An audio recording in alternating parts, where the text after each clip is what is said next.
Oui, bonjour, c'est Éloge. J'aimerais bénir ta vie ce matin. J'ai pris maintenant que cette semaine soit ta semaine de prospérité et de percée dans le nom de Jésus. J'ai pris maintenant que le Seigneur mène tous tes combats et t'ouvre les chemins qui t'ont été fermés depuis longtemps dans le nom de Jésus. Peut-être que tu étais dans la crainte, dans l'incertitude et dans l'indécision. Je demande maintenant au Saint-Esprit de te saisir après cette prière et de te conduire avec audace, force et puissance dans le nom de Jésus-Christ de Nazareth. Peut-être que tu te sens blessé, abandonné, offensé, délaissé, oublié par ceux pour qui tu t'es tant battu. Je demande maintenant aux anges de l'Éternel d'agir en ta faveur ce matin dans le nom de Jésus-Christ de Nazareth. Je prie maintenant pour que tout ce que ta main touche réussisse dans le nom de Jésus.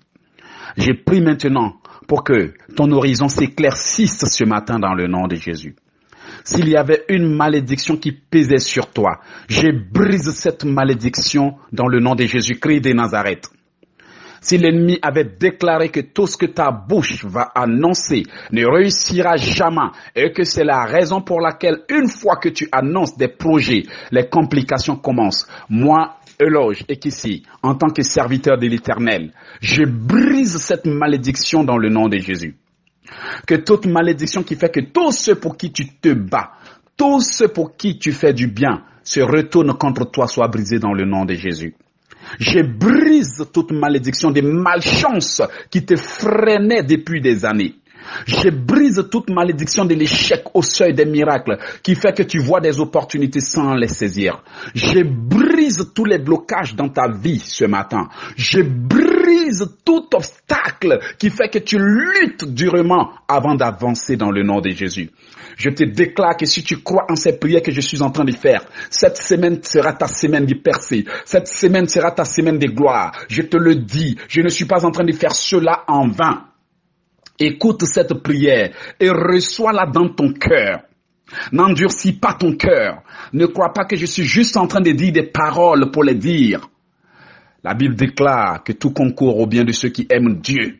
Je déclare maintenant qu'alors que tu es en train d'écouter ma voix, s'il y a un complot qui pèse sur toi, je brise ce complot dans le nom de Jésus-Christ de Nazareth. S'il y a une maladie cachée dans ton corps qui attend sa date de manifestation, au nom de Jésus-Christ de Nazareth, je brise cette maladie et je l'annule au nom de Jésus. Peu importe les difficultés, les batailles, les obstacles auxquels tu fais face aujourd'hui, je les dégage par la parole de Dieu. Il est écrit: en vérité, je vous le dis, celui qui croit en moi en fera les œuvres que j'ai faites, il en fera de plus grandes car je m'en vais au Père. Et tout ce que vous me demanderez en mon nom, je le ferai afin que le Père soit glorifié dans le Fils. La parole de Dieu est vraie. Dieu dit qu'il veille sur sa parole pour l'accomplir. Si tu as la foi en ce que je fais, je te déclare ce matin que tes montagnes s'aplanissent dans le nom de Jésus. Que tous les rêves incroyables, tragiques que tu fais, qui t'inquiètent, qui te troublent, s'arrêtent ce matin dans le nom de Jésus. Je te conseille tout simplement de te lever et de dire: oui Seigneur, je me battrai jusqu'au bout. Je te conseille de te lever avec audace. Mon frère ou ma sœur, toi qui m'entends en ce moment, sache que c'est ta vie, personne ne la défendra pour toi. C'est ta vie, personne ne la protégera pour toi. Si tu vois que les gens sont indifférents, égoïstes, c'est tout simplement parce que c'est à toi que le Seigneur a confié l'occasion d'écrire ton histoire. Si tu attends les gens pour venir écrire ton histoire, ils ne viendront jamais à moins que Dieu les envoie. Mais pour que Dieu envoie les gens dont tu as besoin, tu dois te lever dans la prière.